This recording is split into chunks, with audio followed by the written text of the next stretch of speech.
joining us today. We're gonna talk about something that, from our standpoint in the PCL, we talk about challenging, sort of the traditional college model.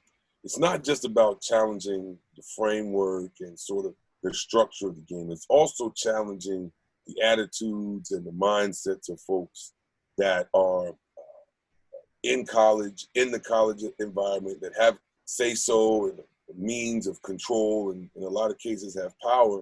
And it's really taking a look at the mindsets of some of these people. And I think it's very interesting that during this coronavirus, I think we've seen this in other aspects of life and society, people are really showing the shittier side of themselves. Very vapid and very non-nuanced in a way that, we've heard people complain about, being in isolation. We've heard people complain about not being able to, keep themselves cool, calm, and collected, sort of understand the larger picture.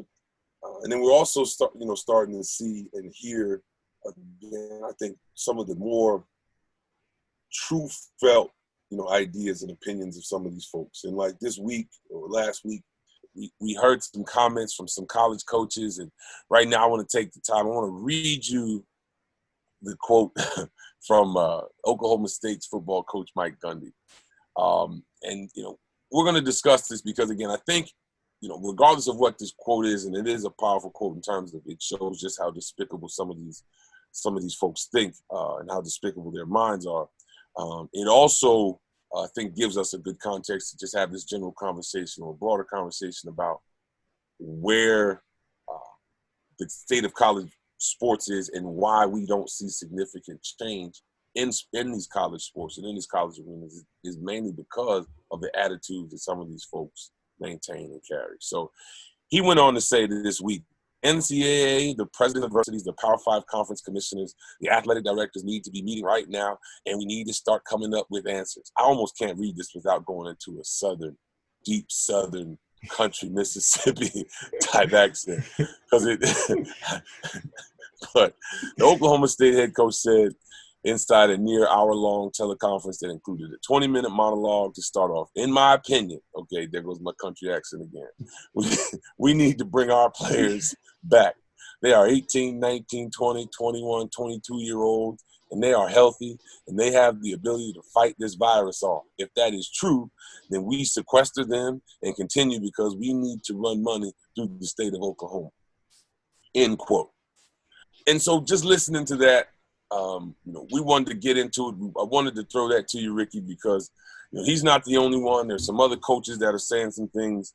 But I think it speaks to, particularly when you start talking about, in his opinion, and what we need to do with these 18, 19, 20, 21-year-old, 22-year-olds that are healthy and can fight off the virus. I think it has some really nasty racial undertones.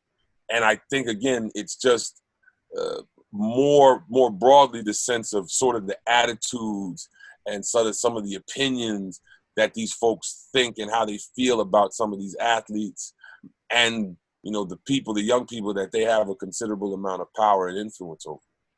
Yeah, I mean, it's not surprising to me. This is certainly nothing new coming from him.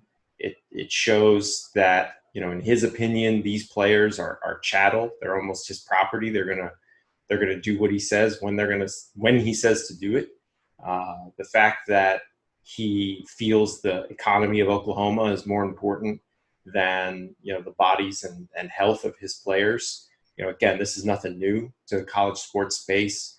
You've got Mike Leach, who tweets that after 2 weeks or 3 weeks of isolation, and includes a picture of an older white woman knitting a noose. Right. Remind you, he is now the coach of Mississippi State, so that geographically has some pretty significant meaning to it. Right. And for the school to step in and say that we're going to reprimand him, and part of that reprimand is to attend a civil rights museum. Right, it's patronizing. Yeah, it really shows the racial undertones that still exist on a lot of these campuses, exploiting, in particular, Black athletes to fund these college sport economies, to ensure the budgets are taken care of. Football and basketball, which overall I think football is about 54% black athletes, whereas basketball is a little higher. It's closer to 57%. But then when you look at like starters versus bench players, the numbers start to go way, way higher, where a university like Auburn or Alabama will have 80+% of their football team will be black, yet of the general student population, less than 3% is black. And again, it just goes to show the attitudes that some of these universities have towards not only athletes, but just, the race in general. And then you have Dabo Sweeney, who's talking about, using a private jet to go down to Florida right now, and saying, at the time last week that he may do it again for Easter weekend. And his attitude was, well, the plane was clean, so everybody's okay. And his attitude was also, I've been blessed. I've been extremely blessed, and I'm not going to apologize for being blessed, Yeah, it shows a significant difference. I think, later in the episode when everybody's going to get to hear from Andre, he was almost embarrassed in a way to say, like, things are going well for me right now.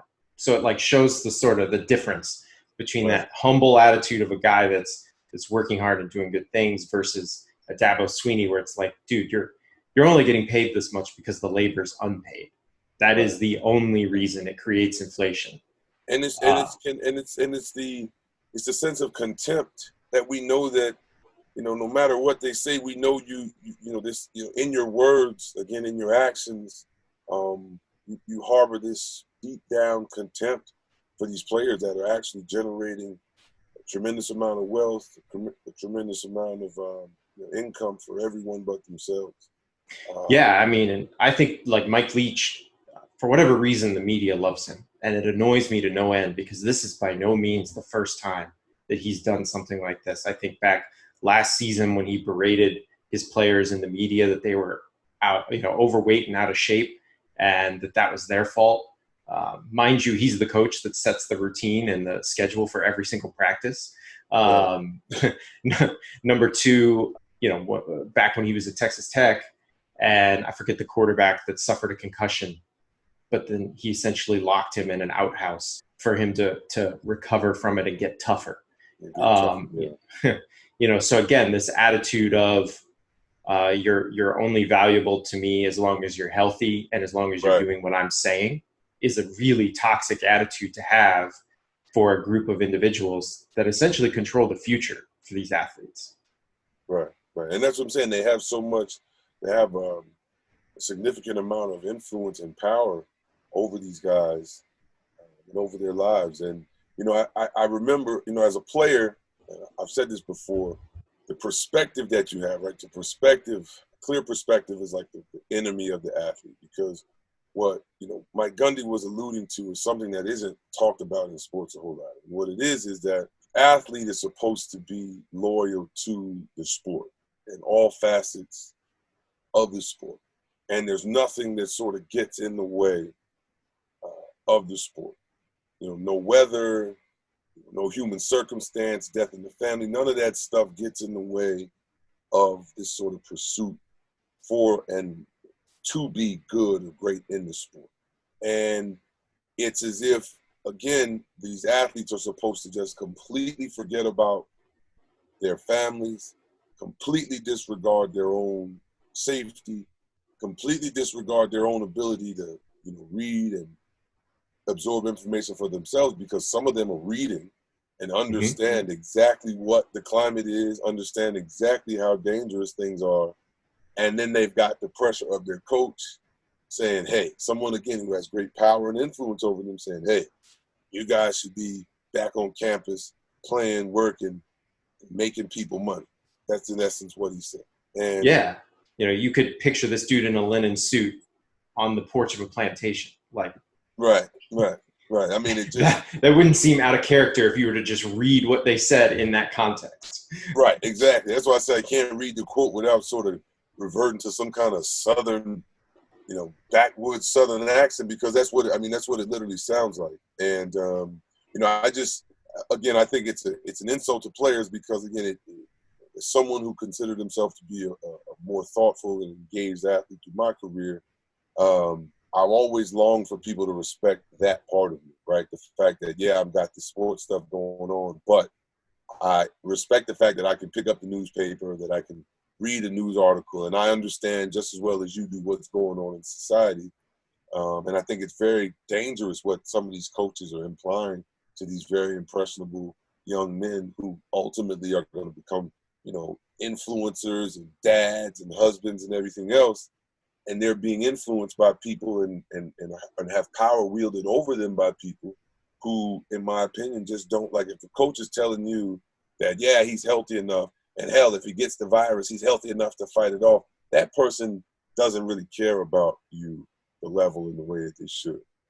And I think it's evident. And like I said, this coronavirus, we've seen people who are been self-serving and complaining and things like that, who are very, very fortunate, as we know, who not only in this country but around the world being affected in a tremendous way. And then we have these privileged, highly paid, highly compensated college coaches, again, because they aren't in control, they aren't able to sort of get things the way that they want them, have things go as they think they should. They're actually being the wrong kind of example for the young people that they have under their control. And it's not just something that's limited to the men's game. I think back to a video I saw posted to ESPN's Instagram account from Gino Auriemma, women's basketball coach at UConn, talking about how instead of looking at the on-court product when he would go back and watch film, that he would instead watch the faces of his players on the bench to determine, based off their facial expressions and their attitude and their how they were carrying themselves on the bench, that would determine who would get minutes in future games. Wow. That's that I had never heard that.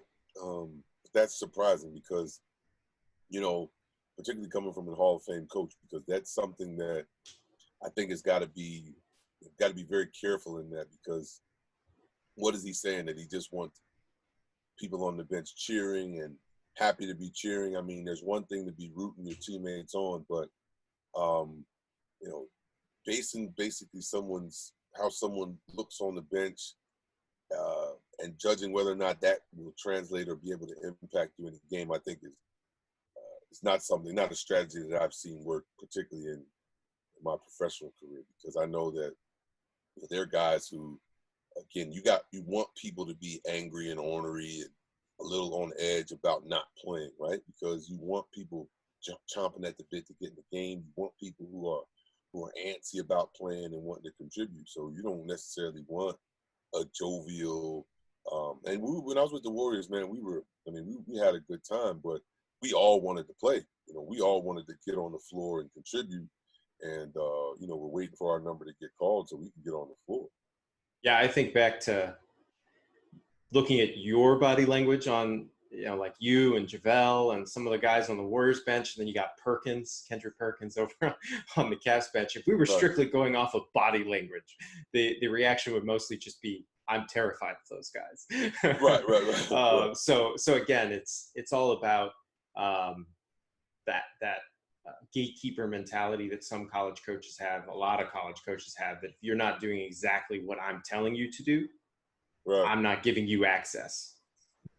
Yeah, I mean, it's really simple in the fact that, when you look at, and obviously I think football is a bit different, because football it's very hard to get away from some of the structural and institutional mechanisms that, even if they try to shift these conversations away, the way in which they go about treating their players, the way in which the combine is run. I've seen all types of, symbolism that people have tried to connect to the NBA draft, hell, the NFL draft, the NFL combine, all these different things. And I think that what we're talking about is having an awareness that these things go on. And ultimately some of these coaches have these gaffes and these hiccups because they are completely unaware, right? They don't have the awareness of what they're saying, or maybe they do. Maybe I'm just being naive and saying that they aren't aware. But I would like to think that it's an unawareness because they haven't had to be aware, right? Like you haven't had to be aware of how racially insensitive you may sound, right? Ever, because you've never had to bear the brunt. Nobody's ever, held your foot to the fire on it, or, young players in the world that you're in, certain attitude that you carry actually has gotten you up the ladder, has gotten you opportunity after opportunity. So I think that's where we help in the conversation, or we add to the conversation, because what we're saying is you need to have an awareness of these things so that the context that you're shaping is the proper one for these young athletes, like I said, who you have considerable influence and power and control over.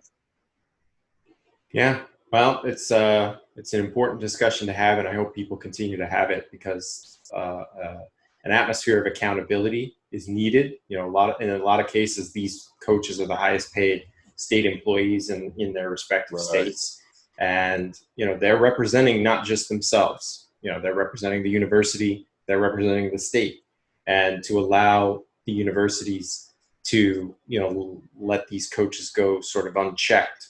Again, creates a really poor look for college sports as a whole. Right.